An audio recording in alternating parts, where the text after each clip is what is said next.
When I find something really good, I tell you about it. And if I find something exceptionally good, we start selling it. And I found something that I think is actually several times better than what I was using. And that's this new diamond-coated grinding wheel. Now, I want to show you the benefits of it by comparing it to what I had been using. Traditional grinding stone.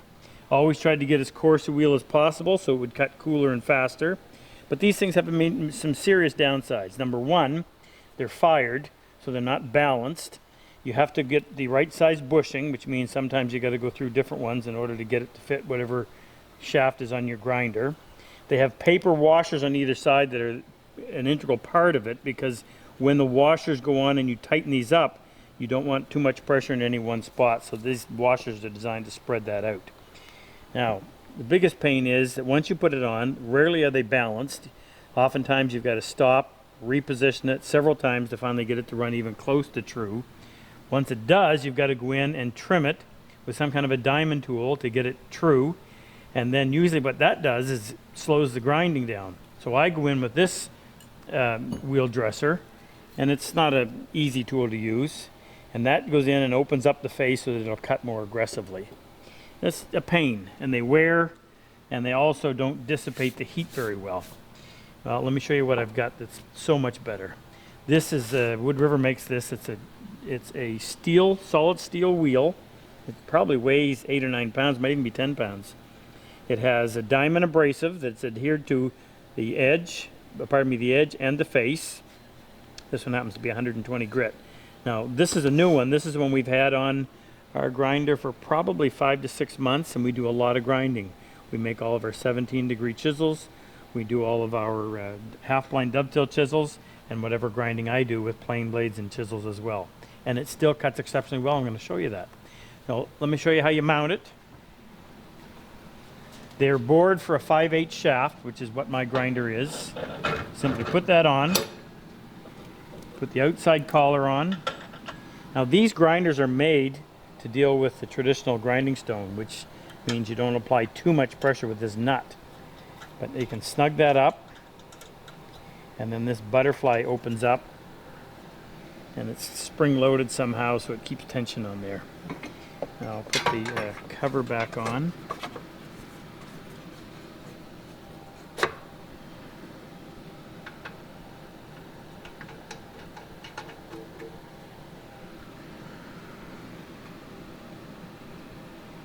Okay, now I'm going to move my tool rest in, and I'm going to start with a chisel. And by the way, when do you need to grind? Most typically is when your primary bevel, so this is my primary bevel from thumbnail to thumbnail. The shiny part is the secondary bevel, and at the very leading edge is my tertiary bevel. When do I need to grind is when my secondary bevel has gotten too wide from multiple honings. It simply means I'm having to go in and remove too much material. So what I'll do is go in and reestablish the primary, stretch it out almost to the edge, and then it cuts down the amount of time it takes to hone. Another time when you have to grind is if you've dropped the chisel or your plane blade and you've got a nick in it. Or another would be if you've got it at a square from multiple honings and you're going to want to bring it back into square, particularly on a plane blade where there's very little lateral adjustment available in the body of the plane. Now what I'm going to do is just set this against the wheel. Now I've got to get my head down in here. Line that up so that it matches the original grind. Turn this on. Now these things are heavy, so it takes a few seconds for it to get up to full RPM.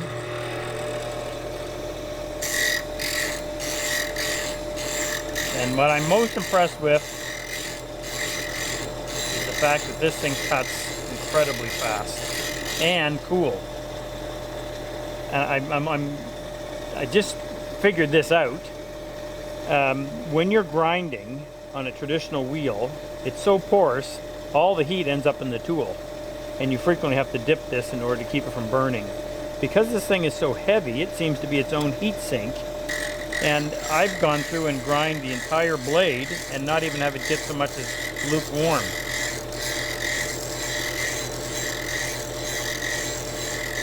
Light pressure. A little more on this side, which is my left side.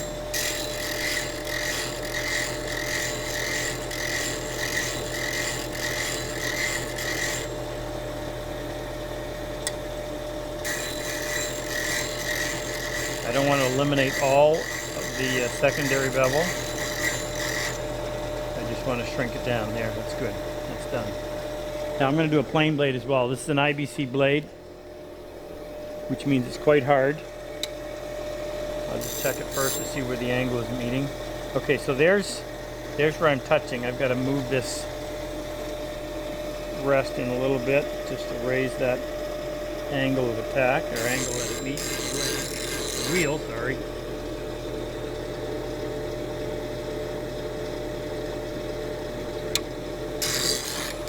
Explain my technique. And what I do, if you try to engage the blade at the beginning of the wheel, you're going to end up knocking off your corners. So what I prefer to do is to wait until the edge of the blade is somewhere around the middle of the stone. Then I move forward while I'm moving laterally. When I get to the opposite end, I disengage by just dropping away a little bit. If you don't do that and you double grind, meaning stay engaged throughout the whole process, you're going to end up lowering either side. Or if you're using a traditional stone, you risk overheating. So engage, disengage, engage, disengage.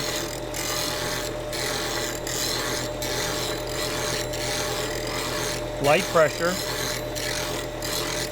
Left hand is used to keep the blade tight to the tool rest. If you allow it to come off, meaning as you engage the stone, you push too hard and it lifts off, you're going to have multiple facets on there. I much prefer to have a nice, neat looking bevel.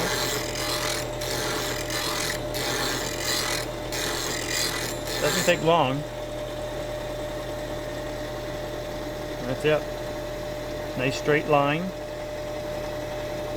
Little tiny bit of my original secondary bevel left. And that's all there is to it. This is by far the best grinding wheel I've ever used. And as I mentioned, we've been going on that one for 5 or 6 months and it still cuts exceptionally well. So if you have a bench grinder and if you're having to create primary bevels and planes and chisels, get this. It's well worth the money spent. Cuts nice and cool. 120 grit is plenty coarse enough. In this circumstance, I wouldn't have thought that normally with a traditional grinding wheel, but in this case, and by the way, that is not even lukewarm. Really, really exceptional product. Enjoy it.